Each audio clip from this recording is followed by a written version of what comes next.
Tarcísio vai se reunir hoje com empresários paulistas para discutir o tarifaço. Esse encontro deve contar com a presença do encarregado de negócios dos Estados Unidos no Brasil, Gabriel Escobar. E Eduardo Bolsonaro, em meio à reação negativa das tarifas, volta hoje a Washington e a possibilidade, de acordo com uma reportagem aqui no UOL, é que ele dobre a aposta e pressione a Casa Branca por mais medidas de Donald Trump. Ainda não tá bom.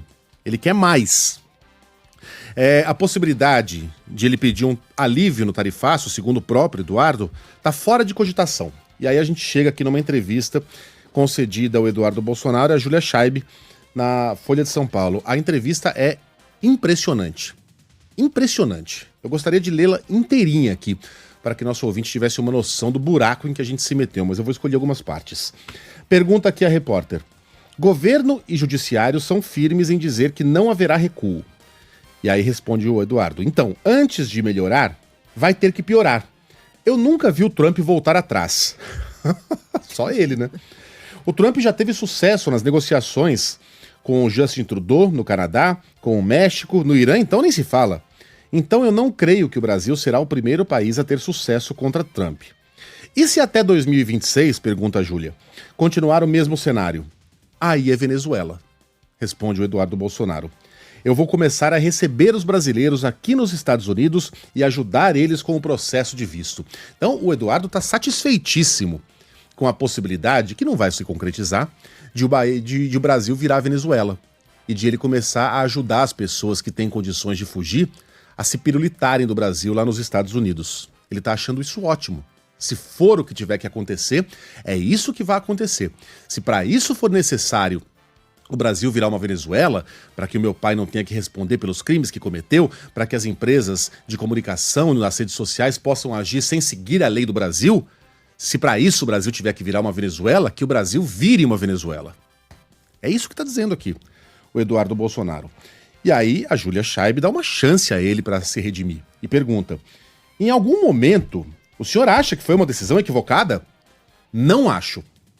Acho que está muito acertada. Ou seja, ele está tomando para si os louros daquilo que ele tentou sem nenhum sucesso batizar, como é que era? Tarifa Moraes. Isso. E está dizendo que quer mais e que está disposto a levar isso adiante até que o Brasil, se necessário, torne-se uma Venezuela. Eduardo Bolsonaro. E aí chegamos a Tarcísio. A entrevista inteira é tensa em relação a como Eduardo se refere a Tarcísio, mas até então ele se referia com meias palavras, né? Não dizia o nome do governador, não fazia crítica diretamente a ele. Aqui sim. O senhor conversou com o Tarcísio? O Tarcísio, diz o Eduardo, utilizou os canais errados. O filho do presidente está nos Estados Unidos. Bolsonaro não é o presidente. O Tarcísio não tem nada que querer costurar por fora uma decisão que provavelmente vai chegar a mais um acordo caracu. Você sabe o que é acordo caracu? Não preciso explicar, né? Um lado entra com uma coisa, outro lado entra com outra coisa. O Tarcísio tem que entender que o filho do presidente, ele repete isso, está nos Estados Unidos e tem acesso à Casa Branca. Qualquer tentativa de nos dar bypass é uma ultrapassagem, será brecada e freada. Nós já provamos que somos mais efetivos até do que o próprio Itamaraty. O filho do presidente, de novo, exilado nos Estados Unidos, não está, querer buscar uma alternativa lateral é um desrespeito comigo. Então, Tarcísio está numa posição de, como é que se diz? Uma posição inferior a Eduardo. Tarcísio não tem o direito, segundo Eduardo, de negociar para proteger São Paulo das tarifas que atingem diretamente o estado que ele governa. Eduardo diz que ele não tem direito de fazê-lo, porque isso seria um desrespeito a ele próprio, Eduardo Bolsonaro. Filho do presidente, como ele consegue se intitular 3 vezes aqui numa resposta muito curta, está muito orgulhoso daquilo que ele fez pelo Brasil. E Tarcísio? O Reinaldo tem falado bastante disso aqui no programa dele, o quanto Tarcísio conseguiu se enrolar com os moderados e com os radicais como Eduardo. E é isso mesmo, Rô. Quem coloca o pé em 2 canoas, em algum momento vai cair de bunda no rio. Né? Tarcísio não conseguiu sobreviver ao primeiro grande teste de fogo que teve como governador.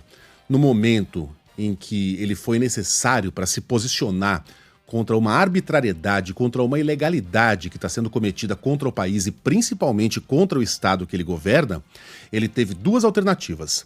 A primeira era defender o estado de São Paulo, defender os paulistas, os empresários paulistas e o povo paulista. E a segunda era continuar abanando o rabinho para Jair Bolsonaro. Me perdoem aqui o termo, eu sei que é forte para se referir a um governador, mas a situação é exatamente essa. E ele escolheu a segunda alternativa. Preferiu continuar se curvando a Jair Bolsonaro e a Donald Trump e deixando em segundo plano o cidadão paulista. Tarcísio não conseguiu colocar em palavras que isso era uma medida ilegal de Donald Trump, baseada em mentiras naquela famosa carta divulgada aos brasileiros. Ele não conseguiu dizer algo tão simples, ele não conseguiu verbalizar na frente de um microfone que o Brasil e o estado de São Paulo estavam sob ataque. O eleitor paulista é bem exigente, e eu não estou dizendo aqui que ele não vai se reeleger se quiser, ele provavelmente vai. Ele tem um ativo eleitoral ainda muito forte e não tem nenhum candidato neste instante à altura. Mas ainda falta mais de um ano para a eleição e o eleitor paulista costuma ser muito exigente e não gosta do papel de coadjuvante, não gosta de se curvar e de se submeter a ninguém. O paulista gosta de dizer que é a locomotiva do Brasil. Já não é mais assim. Mas o paulista diz que não é conduzido, ele conduz. E Tarcísio está sendo conduzido. Foi incapaz de tomar uma posição nessa crise toda. Vou usar mais uma figura de linguagem aqui. Quem se curva demais acaba mostrando o bumbum do outro lado, né? Vamos ver se o governador lembra, né, qual é o cargo que ele ocupa, qual a sala que ele ocupa, o palácio que ele ocupa, que fica aqui perto do Grupo Bandeirantes, né, em 2024, e não aquele que ele pretende ocupar, aparentemente a todo custo, em 2026. Bom, em frente? O deputado, só para registrar aqui que Eduardo Bolsonaro volta hoje ainda a Washington, como você falou, pode dobrar e aposta ao pressionar a Casa Branca por novas medidas de Donald Trump. Uma viagem que deve durar 2 dias, incluir ainda uma agenda na Casa Branca, só que esse compromisso ainda não está confirmado, não. E também ontem, Eduardo Bolsonaro afirmou que provavelmente vai abrir mão do mandato na Câmara. Falou ao jornal O Estado de São Paulo, disse o seguinte: a minha data para voltar é quando Alexandre de Moraes não tiver mais força para me prender. A licença de Eduardo Bolsonaro vence no próximo domingo, dia 20, e a permanência nos Estados Unidos, segundo ele, é estratégica. O deputado ainda citou a possibilidade de uma eventual mudança no regimento da Câmara para que ele possa exercer o mandato à distância. Essa regra valeria em situações excepcionalíssimas, mas não está na pauta oficial, exigiria inclusive um amplo apoio político dentro do parlamento, o que não parece que vai acontecer. Faltou uma informação. Diga. Ele vai ao Departamento de Estado hoje acompanhado de Paulo Figueiredo Neto, filho, na verdade, que vem a ser o neto de João Batista Figueiredo, o último presidente do regime militar do Brasil, ou seja, o último ditador do Brasil, que é um cara que já foi preso, não o João Figueiredo, mas o Paulo Figueiredo, já foi preso lá em Miami por roubar dinheiro, por se envolver num esquema de propina. Diga-me com quem andas. Agora